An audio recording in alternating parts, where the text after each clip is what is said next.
पिछले साल से भारतीय जनता पार्टी आखिरकार जिस जज को बचाने की कोशिश कर रही थी, अंत में वही हुआ। जी हां, आपको बता दें कि मुसलमानों को कठमुल्ला कहने वाले जज को लेकर बड़ी अपडेट सामने आई है, जिसने मोदी सरकार को ही एक्सपोज करके रख दिया है। नमस्कार, आप देखना शुरू कर चुके हैं 4 PM न्यूज नेटवर्क और मैं हूं आपके साथ प्रगति ठाकुर।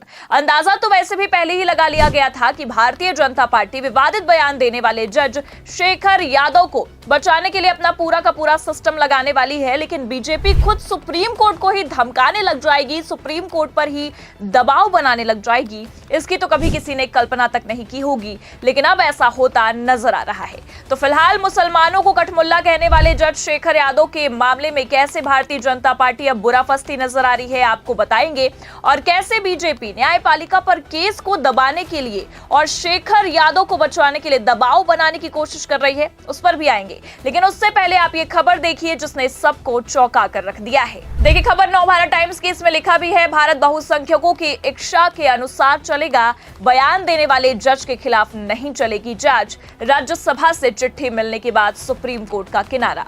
तो पहले ही खबर निकलकर सामने आ गई थी, और खबर क्या, बकायदा बयान तक आए थे कि जज शेखर यादव के पक्ष में बयान दिए गए थे, वो भी बीजेपी की ओर से। लेकिन बीजेपी इस तरह से सुप्रीम कोर्ट पर ही दबाव बनाएगी, इसकी तो कभी किसी ने कल्पना तक नहीं की होगी। जी हां, आपको बता दें कि पहले तो केवल बयान ही निकलकर सामने आया था, लेकिन अब तो बकायदा जज के बचाव के लिए चिट्ठी भी सामने आई है। पहले आप यूपी के मुखिया योगी आदित्यनाथ का ये बयान सुनिए, फिर आपको आगे खबर में बताते हैं कि राज्यसभा से आई चिट्ठी ने कैसे मोदी सरकार के खेल को एक्सपोज किया है। इलाहाबाद उच्च न्यायालय के एक माननीय न्यायमूर्ति ने एक बात कही। उन्होंने कहा, समान नागरिक संहिता तो होनी चाहिए, और दुनिया के अंदर तो बहुसंख्यक समाज की भावनाओं का सम्मान हर हाल में होती है। अगर दुनिया में होती है तो भारत में अगर बहुसंख्यक समाज के हितों की चर्चा कोई कर ले, उस सच्चाई को कोई बोलता है, कौन सा अपराध हो गया? आपने देखा होगा इन लोगों ने राज्यसभा में माननीय न्यायमूर्ति के खिलाफ भी महाभियोग की नोटिस दी है। ये है, और ये अपने को लोकतांत्रिक कहते हैं, ये अपने को लोकतंत्रवादी कहते हैं, संविधान की पुस्तक साथ में लेकर के चलते हैं। तनिक भी शर्म नहीं है इन लोगों को।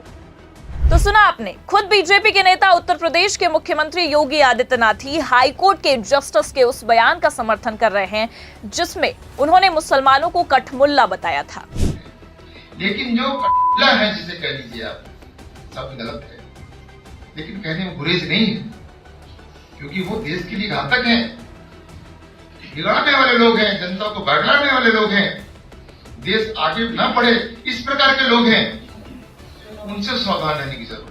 और इतना ही नहीं, बल्कि आपको बता दें कि जस्टिस ने तो ये भी कहा था कि ये देश बहुसंख्यकों के हिसाब से ही चलेगा, ना कि अल्पसंख्यकों के।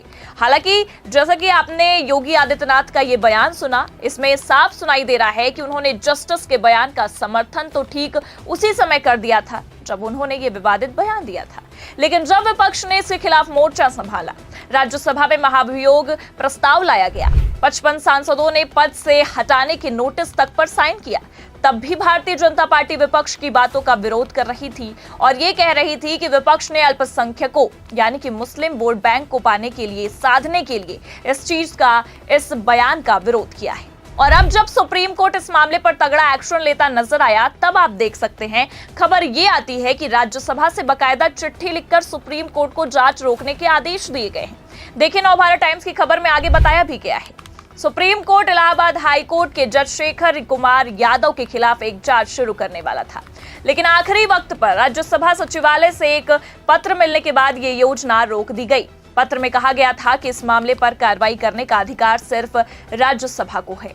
यह घटनाक्रम पिछले साल हुआ था। जज शेखर कुमार यादव के खिलाफ ये जांच उनके विश्व हिंदू परिषद के कार्यक्रम में दिए गए भाषण को लेकर थी।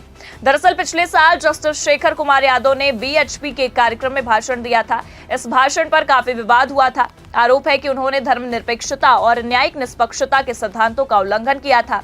इसके बाद सुप्रीम कोर्ट ने इस मामले में जांच शुरू करने की तैयारी की थी, लेकिन राज्यसभा सचिवालय के पत्र के बाद ये योजना रोक दी गई है। तो दरअसल आपको बता दें कि जज शेखर के खिलाफ जांच तभी शुरू हो गई थी जब सुप्रीम कोर्ट के मुख्य न्यायाधीश संजीव खन्ना थे। जी हां, तत्कालीन सीजेआई यानी कि chief justice of India Sanjeev Khanna ने इस मामले की जांच शुरू करने की प्रक्रिया शुरू कर दी थी। और इतना ही नहीं, बल्कि आपको यह भी बता दें कि खबर तो यह भी निकलकर सामने आई थी कि सीजेआई ने जज शेखर यादव को सुप्रीम कोर्ट में पेश होते ही फटकार तक लगाई थी।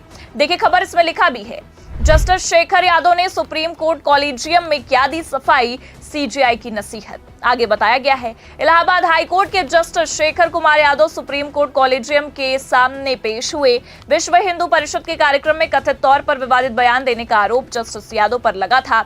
इस मामले में उन्होंने सुप्रीम कोर्ट कॉलेजियम के सामने अपनी सफाई दी। सूत्रों के मुताबिक सुप्रीम कोर्ट के चीफ जस्टिस संजीव खन्ना की अगुवाई वाली कॉलेजियम के सामने जस्टिस यादव ने अपने बयान पर बड़ी बात कही। सूत्रों के हवाले से आ रही मीडिया रिपोर्ट्स के अनुसार जस्टिस यादव ने अपने बयान का संदर्भ ना समझे जाने की बात कही है। आपको यह भी बता दें कि जज का तो यह भी कहना था कि उनके भाषण को पूरे संदर्भ में नहीं समझा गया।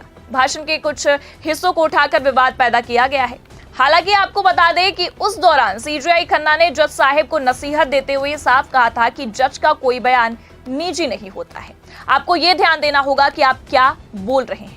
लेकिन इन सब के बीच सबसे हैरान कर देने वाली खबर यह थी कि जस्टिस से जब सीजेआई खन्ना की बेंच ने, या कह सकते हैं कि कॉलेजियम ने, इस मामले पर माफी मांगने को कहा, तब तो जज शेखर ने अपने बयान पर माफी मांगी। लेकिन फिर मामला यह निकलकर सामने आता है कि सुप्रीम कोर्ट के अंदर तो जज ने माफी मांगी, कॉलेजियम के सामने अपने बयानों को लेकर आपत्ति खुद ही जताई और फिर बाहर आते ही पलटी खा गए।